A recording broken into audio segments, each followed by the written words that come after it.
there is a widely expanding network of slavery, essentially making itself manifest worldwide, concentrating in no small part on very young children who are being sold repeatedly to pedophilic psychopaths to have at their will, and of course can be sold repeatedly for that purpose. And the movie makes the case that this is now an operation that's rivaling the drug trade in magnitude. So, it sounds like yet another right-wing conspiracy. So please, why don't you walk us through what you know and help me understand, and everybody watching and listening, exactly what you think is going on.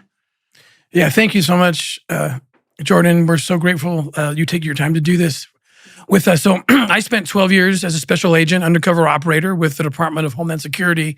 Most of my time, 90% of that time, was spent investigating these cases, child crimes, child trafficking. And in fact, those numbers are correct, that are being, these are Department of Labor, UN, these are sources that, the best we have, that say that there's close to 6 million children or more who are forced into sex slavery, labor slavery, or organ harvesting. And I can attest that I have been involved in cases involving all three of those forms of slavery multiple times, and is a real thing. It's not even far from home.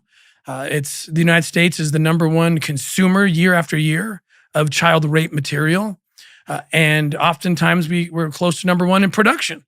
And it's a serious matter. The case, the story in Sound of Freedom kicks off with the rescue of a little boy at the port of entry at the southern border. That's a real story, a real boy that I was on that port of entry. I was 10 years on the southern border. So when you have 85,000 unaccompanied minors showing up in the last 2 years, being let into the country without the sponsor being vetted, DNA checked, background checked. I call it the economy of pedophilia. The United States, we're the demand. 85,000 children, thousands of them are under 5 years old, are let into the country. So we have a serious problem, and it's not being addressed as it should be. Hopefully this film can do that.